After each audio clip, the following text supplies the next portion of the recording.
President Joe Biden has added a stop in Poland to his trip this week to Europe for urgent talks with NATO and European allies, as Russian forces concentrate their fire upon cities and trap civilians in a nearly month-old invasion of Ukraine. Biden will first travel to Brussels and then to Poland to meet with leaders there, Press Secretary Jen Psaki said in a statement Sunday night. Poland is a crucial ally in the Ukraine crisis. It is hosting thousands of American troops and is taking in more people fleeing the war in Ukraine, more than 2 million, than any other nation in the midst of the largest European refugee crisis in decades. Biden will head to Warsaw for a bilateral meeting with President Andrzej Duda scheduled for Saturday.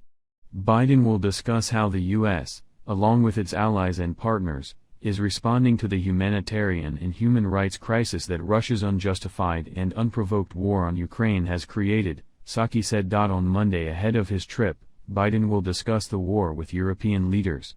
President Emmanuel Macron of France, Chancellor Olaf Scholz of Germany, Prime Minister Mario Draghi of Italy and Prime Minister Boris Johnson of the United Kingdom are expected to take part, the White House said Sunday. White House officials have said Biden has no plans to travel to Ukraine. Secretary of State Antony Blinken, while in Poland this month, briefly crossed into neighboring Ukraine in a show of solidarity alongside that country's foreign minister, Dmytro Kuleba. Poland has been one of the most vocal countries in asking fellow NATO members to consider getting more involved to rein in the bloodshed.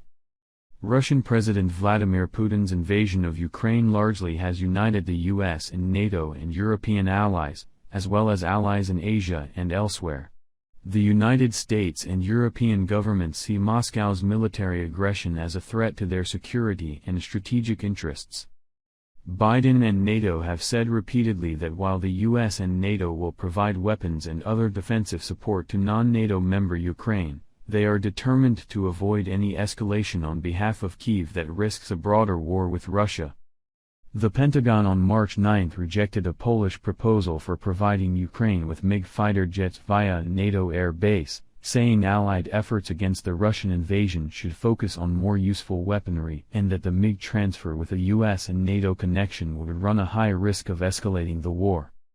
Ukraine's President, Volodymyr Zelensky, has pleaded for the U.S. to provide his military with more aircraft and advanced air defense systems.